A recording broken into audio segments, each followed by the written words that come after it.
This is Jim Fetzer sitting in for Gary King for the new JFK show. Gary has a gig in New Orleans where it's that time of year, Mardi Gras. Larry has his trusty hourglass at hand, and it's a beauty. He wanted to proceed with a show. As they say, the show must go on, but especially because Larry has been reviewing a very substantial series of episodes on Netflix about the assassination of Malcolm X. Larry, I know you found this profoundly disturbing in that it fits in with our research on JFK, no doubt on Bobby and Martin as well. So I'm very eager to hear what you've been deriving from following this series. Absolutely, Jim. I think, first of all, the Netflix documentary is taking the nation by storm. Social media is completely abuzz on Facebook and on Twitter, where I've never seen anything like this. And the reason that we need to cover this is obviously, we're always up on the latest information and research, on the new things that are coming out. And it just so happens that this documentary is provoking, is causing the case actually to be reopened in an indirect manner, which we're going to discuss now in a couple of minutes. And that's something that's unprecedented, that something, of this magnitude that happened now is going to be 55 years on February the 21st, coming up for the 55th year anniversary, and that this has attracted so much attention, and only because of one person. And this is a one-man show, as we're going to see now in a minute. And it's been he's been investigating the case for probably 30 years, and he's a scholar. He's not a PhD, or he's not a very well-known author or anything like that. As a matter of fact, he works as a tour guide at Arlington Cemetery, of all places, So, and his name is Abdul Rahman Muhammad. And he's the one that lays out all of this evidence that was completely ignored, how the patsies were included, in the case, because it has so many similarities to the JFK assassination that I figured that it would be we would be remiss if we, did not talk about this. Well, and, I'm sure that's 100% spot on, Larry. I couldn't agree more, and I'm eager to hear what you have ascertained from following this series. And look at it this way: when did you ever expect that any of the assassinations from the 60s would be reopened? Yeah. Not as though we don't have a mountain of evidence about what really happened to JFK. Right. But and that's why I believe that it's of extreme importance, And like I said, the documentary is taking social media by storm, and just reading the comments, that people are posting, after binging, the word now, in Netflix language is, there's so many series, documentaries and series, that are, one after another. There could be up to 12 episodes, in the series, And so when you start and you watch the first one, it leaves you hanging, and you have to go and watch the second part, the second episode. And a lot of people, what they do is they binge. So what they're going to do nowadays is they'll watch the first one and go on and watch the second and third until they finish. Yes. And maybe spend a whole night, There can actually be intellectual benefits from doing that if you have the endurance. Yeah, right, exactly. And the good thing about this is that with Netflix, you can go back and watch it over and over and over again, and look at the things that you missed and this and that, So anyway, I put up I did a blog post that covers a lot of what the most important aspects of this. And it's so incredible because even politicians in Newark, and we're gonna mention them later on, and I'm sure you're gonna be a little revolted,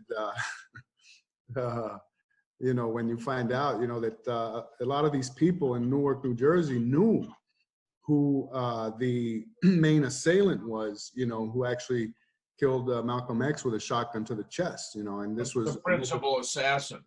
Yeah, and it was an open secret in the community for as long as in fact, he got away with it because this man, later passed on in 2018. So he was never brought to justice, for the assassination of Malcolm X, even though everybody knew. And there are theories that this guy, and I have to agree, that he might have been some kind of FBI operative. Yeah, that would immediately come to my mind too.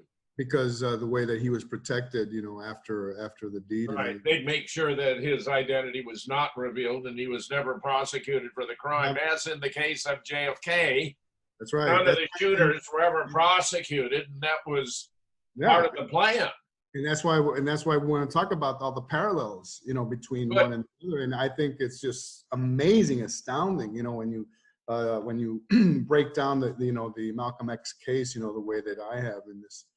Excellent. So let's take a look at the screen share here. Go for it, Larry. And I'll put up, this is the my blog there. You can see this, right? Yes. Okay. So there it is, Malcolm X case to be reopened. Oh, and by the way, and I didn't mean this to, in any particular manner, but February 14, 2020 was the 55th anniversary of when Malcolm X's house in Queens was firebombed. With some Molotov cocktails. On Valentine's Day. Yeah, they were thrown into. That's a real nice gesture, isn't it?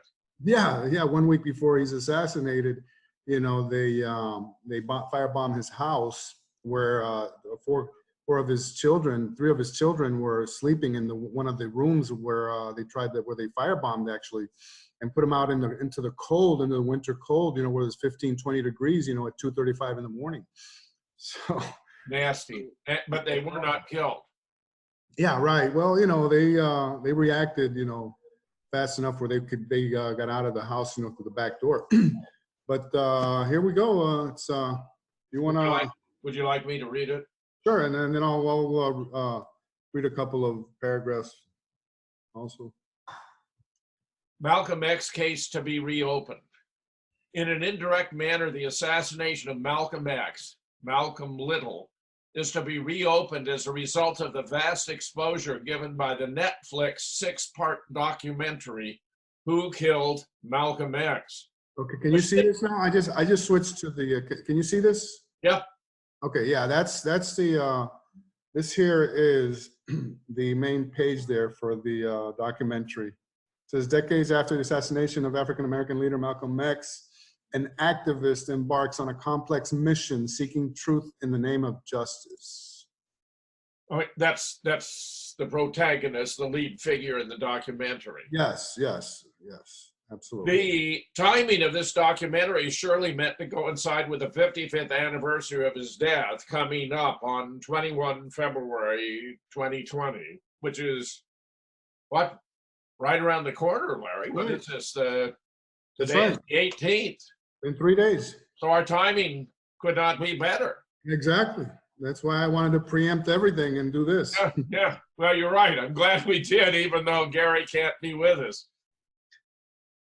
As seen with the assassinations of the 1960s, each had a patsy to blame for the deed.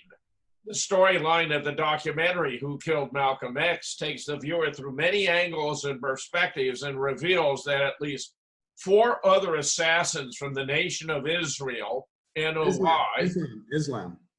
Nation of Islam, thank you, Mosque 25 in Newark, New Jersey were involved and never brought to justice. The star of the Netflix documentary Abdur Rahman Mohammed, among several blockbuster revelations, has identified two key patsies who actually went to jail for over 20 years as punishment for what they allegedly did, but of course actually did not. In the case of Malcolm X, one, Talmadge Hayer, was truly and genuinely found guilty, and in the government's haste to convict, both patsies were measured using the same evidence that convicted Hayer. Meaning, Larry, they just carried it over as though it implicated two persons who had nothing to do with it? Yeah, as a matter of fact, almost towards the end of the trial, Talmadge Hayer took the stand and he said, look, these guys had nothing to do with it, you know? And but the judge and the prosecutors did not accept it, and they just, you know, put all three of them in jail. Where the other Larry, I'll tell you, given what I've learned about the law and the administration of justice, that makes perfect sense. There's a politicalization of the law to be used as a club or an instrument to conceal true crimes by real culprits and to punish the innocent in their stead. Yeah, guilt by association, and it also makes you think about where were their defense attorneys? You know, what the hell? You know, where were they? You know, right. A great point. These gentlemen were Norman 3X Butler Al-Aziz and Thomas 15X Johnson Khalil Islam from NOI Mosque number 7 in Harlem. As a result of the Netflix documentary, The Innocence Project, reminiscent of the Innocence Campaign for Lee Oswald, has agreed to bring Butler's case, survivor of the two, to the attention of Manhattan District Attorney Cyrus Vance to reinvestigate and review the evidence. Full exoneration of the 81-year-old Butler is the goal. This is unprecedented and has raised the hopes of justice for those who find the murder of Malcolm X as the vilest and most despicable assassination of the 1960s. Larry, that's quite a claim. Oh, yeah. Clearly, discovery in the form of an honest review of the evidence, affidavits, and even interviews with surviving people who witnessed the events at the Audubon on 21 February 1965 would help put the case into perspective and perhaps jazz up some memories. In the case of Hayer, and as explained in the documentary in the 1960s, 70s, William Kunstler, who played a key role too in various of these investigations, the famous civil rights attorney, took up Hayer's cause to reopen the Malcolm X investigation, even petitioning Congress to do so based on a key affidavit he was able to obtain from Hayer. In this affidavit, Hayer laid out the entire operation, naming the other 4 co-conspirators. So this is the guy who actually put the shotgun to Malcolm X, right? No. He had I believe he had a 45, one of the handguns, the shotgun. We're going to talk about that guy right now, and that's, in fact, that's the next paragraph coming up. Okay, perfect. And the only reason that, let me also mention real quick, the only reason that this guy was captured is because he was shot by one of Malcolm X's bodyguards as he was trying to get out of the Audubon ballroom there after, you know, all the pandemonium that was unleashed. And he was shot in the leg. And then when he tried, once he was outside of the Audubon, Malcolm X's people followed him, and they were beating the crap out of him, you know. And then that's when, you know, the police suddenly appeared, you know, and so that's the only reason that this guy was captured. All the other the co-conspirators, they all found their way out of the ballroom. So if he hadn't been shot by one of Malcolm's guards, he would have got away too, and we've not known the story to this day. Absolutely. Perhaps the most important revelation by Mr. Muhammad has to be his tenacious and unyielding pursuit and identification of al-Mustafa Shabazz, previously known as William X. Bradley, as the so-called shotgun man who executed Malcolm X with a point-blank shotgun blast to the heart. Even today, as Muhammad has discovered, the Newark Muslim African American community lives in fear of speaking about Bradley, some even commenting that he was protected by the state until his death in 2008, where his involvement was a well-kept secret. And as you've already implied, Larry, actually widely known in the community. not only by Joe Schmo, walking the street, but by politicians that we're going to name in a little bit here, Jim. Very good. Some of the information presented in the Netflix documentary has previously been covered by Omar Shabazz in his three-part trilogy. The Black Zapruder Trilogy, The Murder of Malcolm X, a very well-researched and presented video analysis, which introduces actual models of the Audubon Ballroom as it was on the day of the assassination. This sounds like your reconstruction of Dealey Plaza, Larry. Yeah. These pictures here are exactly, scale models of the Audubon, and with the people placed exactly where they were. The people, I mean, so much investigation and research has gone into this, by this other guy. Expanded version of your reconstruction of the doorway and steps in front of the Texas School Book Depository. That's why, I wanted to, show the parallel, and where, he, the title of this, not Netflix, rather YouTube video is the Black Zapruder Trilogy. I mean, how yeah, it's who selected that title? He did. Omar Shabazz. This what a clever idea. Yeah. Well, he actually in the video he says, look, there's this video exists, and the video that he's talking about is the scuffle outside of the Audubon between Hayer, the policeman, and some of Malcolm X's people. And where in that video you can see actually Shotgun Man, in there in that melee, and where they actually had pictures of him after the assassination, and nothing was ever done about it, And in this case, he's saying, well, in the Zapruder film, you can't see the assassins, but in this film that we have, outside of the Audubon, we do have the assassins, Wow, that's really significant, Larry. Is he aware of all the research? Yeah, and when you see it, if you, anybody who clicks here on the on my blog here, it'll take you straight to the to that video. Is he aware of all the research on the Zapruder? Yeah, they talk about, they even show parts of Dealey Plaza and everything, showing the parallels. Fascinating. That's why I figured, we had to talk about it. Oh, yeah, obviously. Shabazz, by the way, obtained the information regarding Bradley from Abdur Rahman Mohammed, who as early as 2010 denounced the participation of Bradley in the assassination of Malcolm X. A reference to Zapruder is noted as a parallel between the two cases. Below are model representation showing inside the Audubon Ballroom at the time of the assassination. Yeah, I found these to be just spectacular. Here you have the rostrum, the podium, and you have a model of Malcolm X, and you have the guy here, with a shotgun, and the other guys. And then here's an overhead view here. And he labels, all the people here. Larry, this is so like your work. Yeah. Well, I like to cite and, give credit to, what other people are doing. I think of course. It's fantastic. And one of the things that this guy Omar Shabazz talks about that Mohammed doesn't, Abdur Rahman Mohammed, is that Jimmy Breslin, who people in New York knew for many, many years as one of the star reporters there for the Daily News, was in the ballroom that day, and that Jimmy Breslin was supposed to be receiving an award. I think something maybe in Rochester and Albany or somewhere up there, up north, north of New York City. And for some reason, he canceled his trip up there to be here at this event. And it's just so incredibly coincidental that maybe he might have had some kind of, information on what was going to happen to Malcolm X.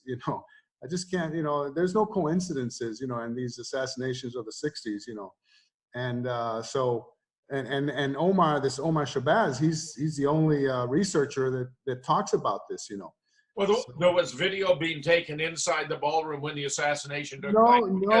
No, there wasn't. No, there wasn't. There was video after. You'd think, Malcolm X was such a prominent and charismatic speaker, you'd think that there would be a film of it. Well, cameras were prohibited, you know, inside, They were Muslim too. right, and supposedly also, you know, everybody was supposed to be searched, you know, for weapons. On that particular day, nobody was searched for weapons, you know.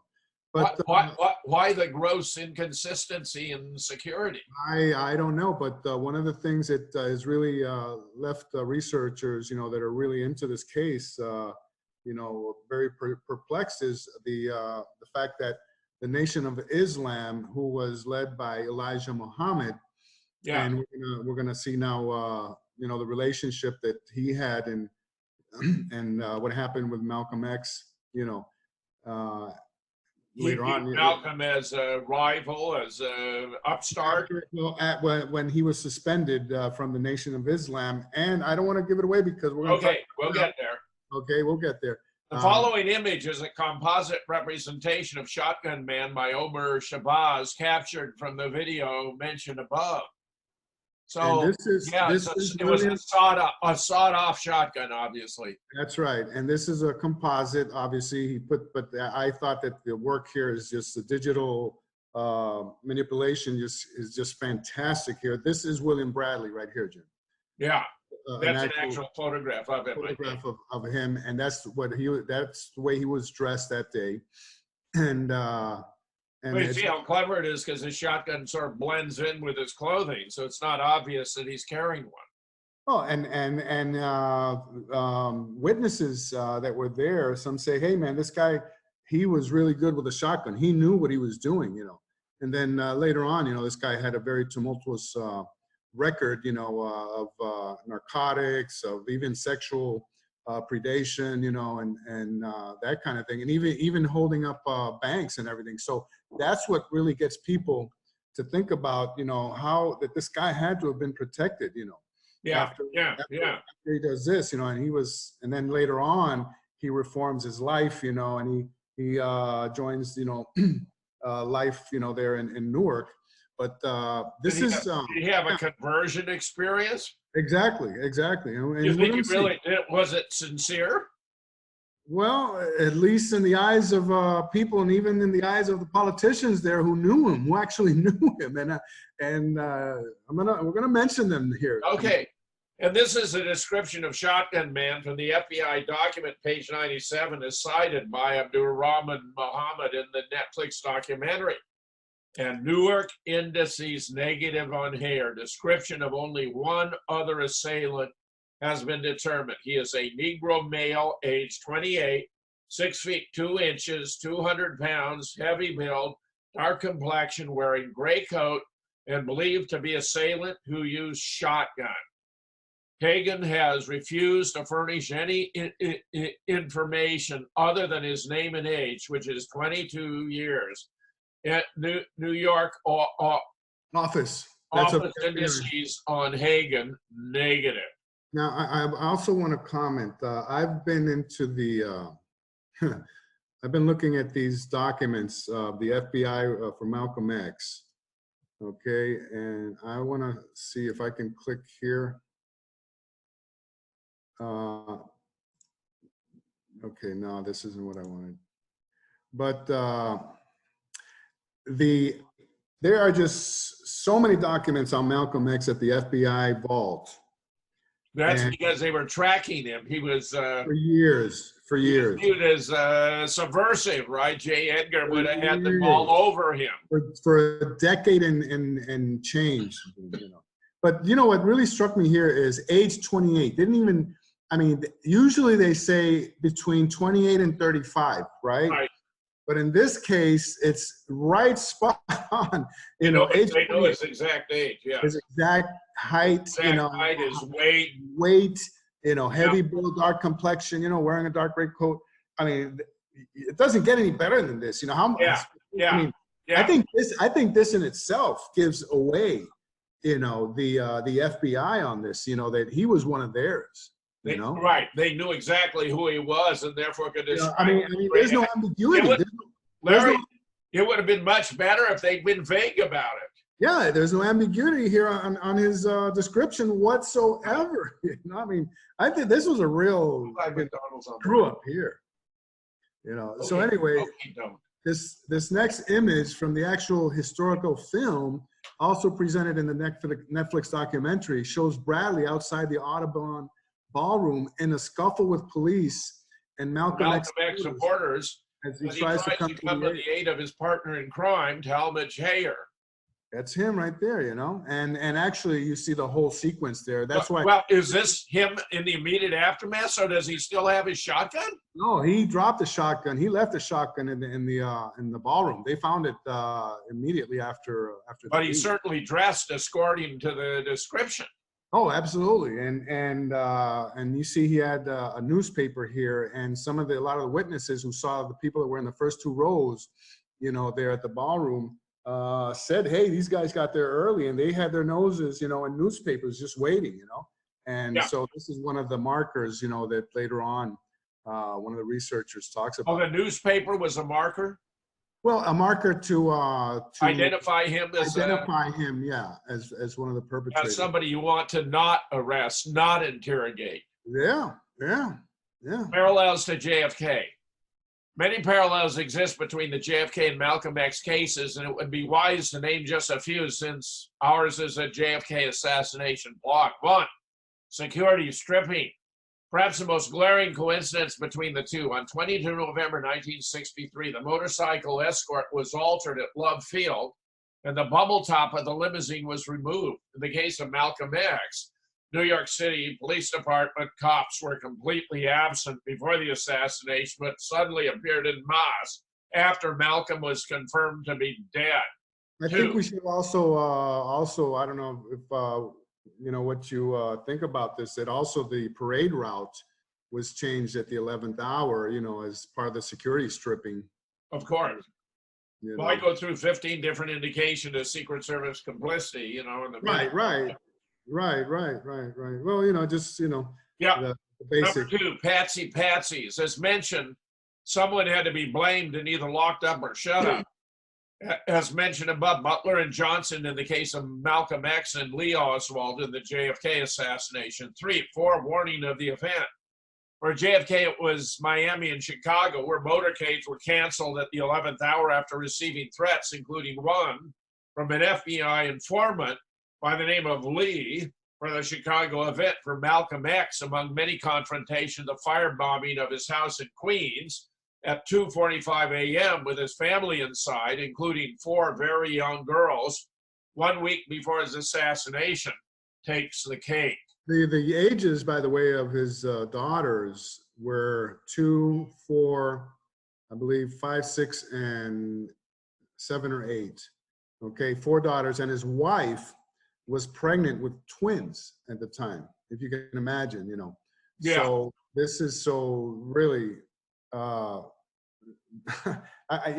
just don't, you know, who would go and do something like that, you know. Yeah. And just I'll throw something else out there, you know. I'll still be on the air if you do it. Just put it in the freezer. This is something that, and again, this is theory. You know, I haven't really investigated this angle, but Louis Farrakhan, who later, you know, took over the Nation of Islam as their leader, his brother lived almost catty-corner to Malcolm X's house. He had an apartment there. And I read in some of these documents that the FBI has posted there on Malcolm X that there.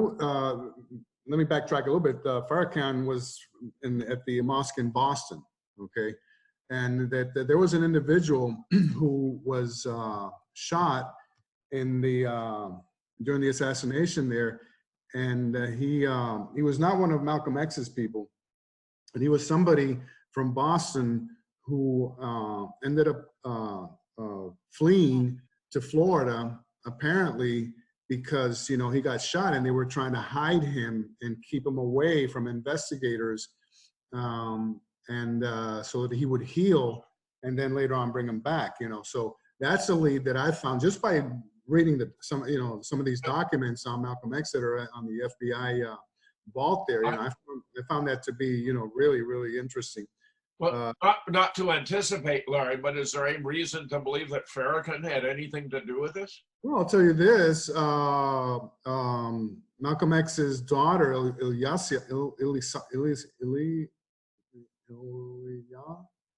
I forget her last name is something like that.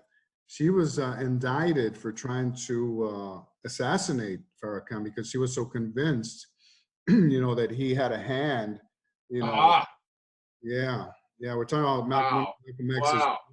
So know. they suspected but could never prove. Right, right. Okay, 4. Both investigations were fully controlled by the FBI. In fact, thanks to this documentary, we now know that 9 FBI operatives were present during the assassination, Larry? That's right. 9 were present during the assassination? That's right. With William X. Bradley, a possible FBI operative. Please access this link and peruse the many heavily redacted Malcolm X files, and you will understand what I mean. As in the JFK assassination. Go ahead. Can you see this here? Yeah. Yeah. Okay. These are the files, okay, on Malcolm X at the FBI vault. Okay. And this goes on and on and on and on, Jim. It's just unbelievable. Okay. You go through this and you just, it's just extends. Larry, have you ever seen the film about Malcolm X with Denzel Washington? Of course. Yeah. Does it bear any resemblance to what actually happened? No, it's a Hollywood thing, so you know how that is. Yeah. Alas, I do. Oh, wow. I think I lost my... Well, there are tons of files here, Larry, tons of files. Let me just get back to... Well, here's the guy. Well, that's interesting to see him, Larry. Yeah, that's him. This is a guy who's dedicating himself to exposing the truth. That's right. That's him. Let me just get back here into... Okay. Sure. Are you with me here? There we are. I was on not quite completing. We're on number 4. Okay, access this link and peruse the many heavily redacted. The reason I put that in there is because if you go and look at these documents, they are so incredibly redacted. I thought the JFK documents were bad, Jim. These are just, it's just incredibly ridiculous, the amount of redactions. And if we were able to someday get the original documents, I bet you it would completely change the narrative, of this case here, so. Yeah. After the JFK assassination, the FBI controlled everything from photos and film to how and which witnesses were to be used in the case to funnel the blame onto Lee Oswald. Mm-hmm. Chickens coming home to roost. Believe it or not, another important Malcolm X JFK nexus actually brought about Malcolm's undoing and can be traced back to his comments after the JFK assassination.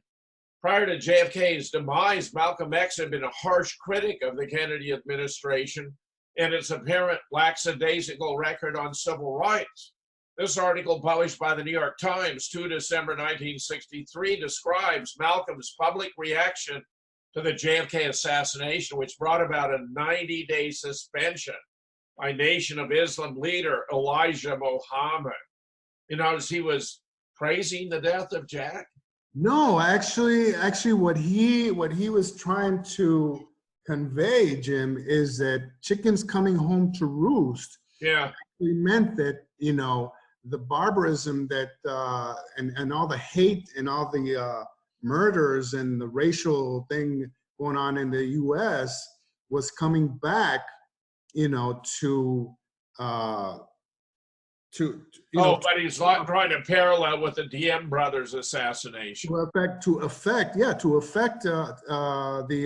president of the United States. So in here he's mentioning the assassination of the Jim brothers in Vietnam, but he was also he also talked about how all these cases, for example, the bombing in Birmingham of the little girls, Yeah. And, just Just look at that photograph. It strikes me how well Denzel Washington was cast. I mean, he bears a striking resemblance to Muhammad, Yeah. to Malcolm X. And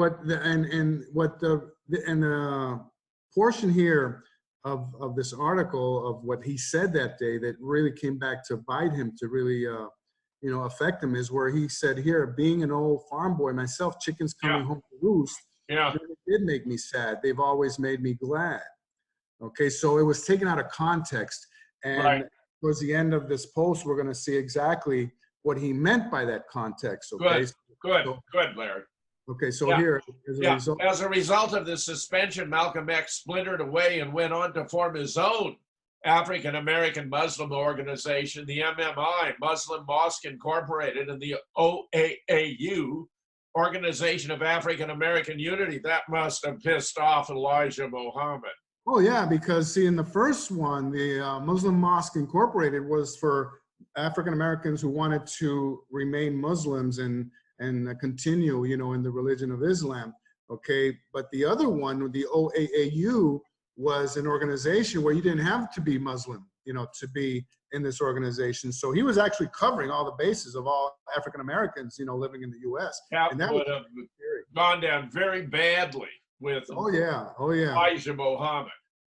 In the hope of galvanizing and consolidate what in his mind was a true expression of what Islamic religion should be like, and how it should apply to African Americans. Moreover, a Pan-African model in the Western Hemisphere is what Malcolm X was proposing, where civil rights could truly have a chance of surviving.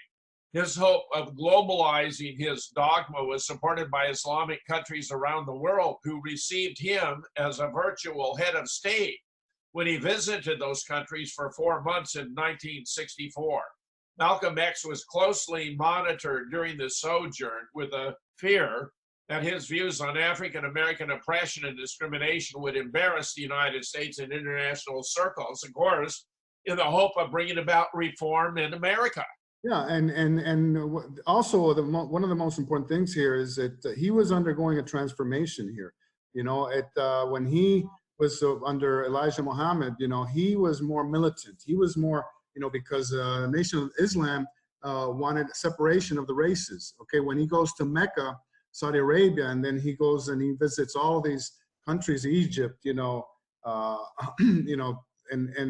everywhere he went, he was received, like a head of state, and this really scared, the intelligence community who were following him and were reporting on everything that he was doing, So he's out there for 4 months. When he comes back, he's had this sort of transformation, where now, he understands that Islam, Muslims do not differentiate races, that you have to accept all the races, and so he's softening, his image in that manner, because obviously if you look at some of his speeches, in the late 50s and early 60s, very fiery, but he's following, he's following what Elijah Muhammad was preaching, and so that's why, this Malcolm X, is being really understood now, especially now, with this documentary, and I think, it's really being well received here. So the Nation of Islam was now bereft of its best orator and attraction. Neither Elijah Muhammad nor any of his sons possessed the public persona that Malcolm carried. Malcolm was sure to attract many of Elijah Muhammad's followers, or even one of his sons. Akbar was said to have been in complete disagreement regarding Malcolm X's suspension and other so-called woes. In other words, he was more inclined to follow Malcolm X than he was his own father. That's right, and he disagreed with what his father was doing, and I have to, because I don't mention it here in this post, but one of the, what they call the straw that broke the camel's back in the, in the relationship between Malcolm X and Elijah Muhammad was when Malcolm X had this conference, and he revealed the fact that Elijah Muhammad had fathered 8 children from teenage girls that he had as secretaries, you know, some of them even twice, you know, for a 70-year-old man who's He is supposed. fathering women by his secretaries. Yeah. This is like Lyndon, who was having his secretaries in the Oval Office. Once Lady Bird walked in, and he insisted thereafter the Secret Service notify him anytime the First Lady left the quarters. Yeah, and so this revelation by Malcolm X was obviously not very well taken by Elijah Muhammad, and that's where, you know, this whole all this machinations and all this conspiracy to assassinate Malcolm X comes about. But still, you know, and in the case here of Akbar, you know, he and you know, let's just read a little bit of this, where he said it's difficult to believe that he had nothing to do with the Molotov bombs thrown in Malcolm's home. And this is Elijah Muhammad's younger son talking here. I wouldn't be surprised to learn that he was either directly or indirectly involved. I mean, you know, this is his son talking, you know, about this. The above words were aimed at Elijah Muhammad, chief of the Black Muslims, by his youngest son Akbar. So, so Akbar here, and I mean, this is a very revealing article here, and I found this in one of those files, you know, from the FBI. You know, I mean, anybody can go and look at this, and you find, you know, a lot of really, really good information. I've never seen anybody, you know, talk about this, you know. But here, what happened is that Akbar went to Egypt and he studied in Cairo. He did almost the same thing that Malcolm did, and he comes back.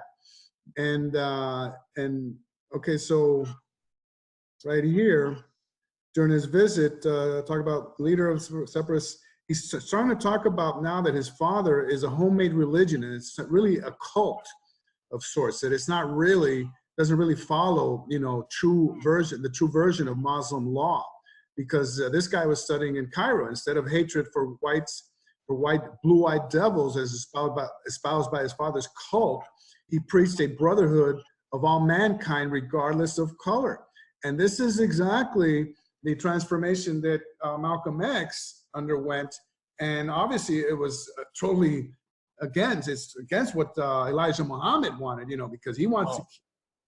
Larry, this is a life and death issue. I can see exactly how this is playing out politically. Oh, of course. Wow. Wow. Yeah, and so you've got this going on, and you've got all of these things going on with the FBI and the people in Newark, you know, and they had rented out the Audubon in January a couple of times, and it seems like the night before the assassination there was a dance there, sponsored by the Nation of Islam, where they actually went through all of the minute details of how they were going to carry out the assassination the next day. And I'm going to explain. For example, I am sure everybody knows about the incident where that starts the assassination, where supposedly the 2 guys that were sitting next to each other, one of them put his hand in his pocket and said, get your hand out of my pocket, you know, and word. And that's where Malcolm, you know, says, hold it. This was a distraction, so the shooter can take him out while he's distracted by an not only that, somebody throws a smoke bomb in that area, okay, which, you know, right at that time, you know, then you get a smoke bomb and you get this commotion going, and that's what facilitated the positioning for the assassins. And in this case, and let's go up here and show you guys, for this guy right here to do what he did, you know, with his, okay. So serious stuff. Oh yeah. So this is where the chickens coming home to roost gets really explained. Getting back to the chickens coming home to roost metaphor, when the Rockefeller Commission convened in 1975, by the way, that's the same year that William Colby testifies to Congress that the agency owns everyone of any significance in the media. Absolutely. The following interpretation was offered right off the bat. presented to the Rockefeller Commission on CIA, March 26, 1975. We come here to echo the words of a very wise and much misunderstood man. His name was Malcolm X, and he was one of the most brilliant political observers and social analysts of our generation. After the assassination of President John F. Kennedy, Malcolm X observed that the act was an example of chickens coming home to roost. People didn't understand his meaning. He was criticized for his statement in both the black and the white communities. It was not long until Malcolm X also fell victim to assassins' bullets. 10 years after the death of Malcolm, we are in a better position to understand his words. We know of CIA domestic surveillance activities of infiltration and, in some instances, provocation. We have substantial reason to believe that CIA operatives have been involved in assassination planning abroad, if not also in actual assassinations or attempted assassinations. We have reason also to believe that domestic forces and foreign assassination were linked. That is, that the CIA engaged in clandestine cooperative efforts with the mafia or representatives of organized crime. With all these suspicions and revelation now becoming public knowledge, the climate is ripe for understanding Malcolm X's observation over a decade ago. By chickens coming home to roost, Malcolm was saying that a CIA who will join forces with organized crime to assassinate foreign leaders will not hesitate to do the same thing right here in America in the assassination of a president. How true. Exactly. And how Malcolm X had that pegged, right off the bat there, Jim, is just unbelievable, In finalizing this post, I must make the observation that the online Malcolm X documents, with their heavy redactions, still provide researchers with many new leads and information that has never been published for those who want to plunge into that rabbit hole. I have extensive experience researching JFK documents, and redactions are accepted as part of the job, and researchers have had to nibble on what is left on that bone. In the case of Malcolm X, however, even with the numerous redactions seen in these FBI documents, they reveal the incredible ongoing FBI surveillance of the Nation of Islam and Malcolm X.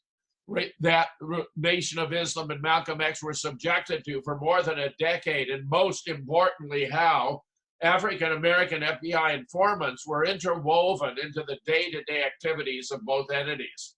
Critical reports of the 9 FBI informants present at the Audubon are embedded within these redacted documents, and, as Marable writes in his epic volume, Malcolm X, A Life of Reinvention, surely the FBI would have caught the moment in which Elijah Muhammad's lieutenants transmitted the orders to kill, and it is still being masked by these redactions, believe it or not. One of the most important revelations of the Netflix documentary has to do with Malcolm secretly recording a pitch by FBI agent Arthur B. Fulton, who on 4 January 1964 attempted to offer money and recruit him to become an informant after he had been suspended by Elijah Muhammad. I don't have to tell you how that turned out. That's incredible that they would try to recruit Malcolm X, to be an informant. He said, against Elijah Muhammad. In the Netflix documentary, they present the actual recording, that Malcolm X did, on this guy. You can stop share if we've done the blog. Yeah, I wanted to go right here. Oh, there's something else you want to show. Yeah, I want to show some. Yeah, I want to show some. Can you see that? Not yet. No. Okay, let me go here. I'll stop it and start again, because this is really going to blow you away. Okay, you got this guy here? That's the same. Here we go. Now I see him. Yeah. Okay, that's Bradley. Years later. This is our actual shooter. That's right. That's right. After at Xbox. Yeah, but that's he assassinated a really significant figure in American history, a really brilliant social analyst and critic, actually. I have great admiration for Malcolm X, Larry. After you study, what he did. Now I want to show you a couple more. This is Raz Baraka. He is the mayor of Newark, and they asked him in the Netflix documentary, were you aware of this guy? And he says, yeah, I know all about Shotgun Man. I mean, This is disgusting. You got politician here, Jim, who's acknowledging that he knows all about Shotgun Man. Were they worried they might be hit too if they were to expose? Their argument here is that, well, you know, where's your evidence? You know, I mean, this guy came and went, and then guess who? Also, Cory Booker. Cory Booker knew him well. He knew William Bradley well. He even did he really? It's in the Netflix documentary. They go up to Capitol Hill. Larry, that's very disturbing. And it's, you know, to such an extent. There's a guy who's offering himself as a candidate for president of the United States. Well, check this out. You know, Cory Booker knew this guy so well that he was in a commercial, you know, for his reelection as mayor of Newark. And here's William Bradley right here. Unbelievable, Larry. That's great stuff. Just kind of disturbing, huh? Great stuff, Larry. So that's you do your homework, my friend. So there you go. And all our viewers here, I'm sure they're gonna go running, you know, and get their Netflix thing going, you know, and binge watch. You know. Larry, I'll get this to Gary, and we'll get it up in time for the anniversary. Yeah. Hopefully 3 days hence, we should have it up. I'll put it up on Twitter.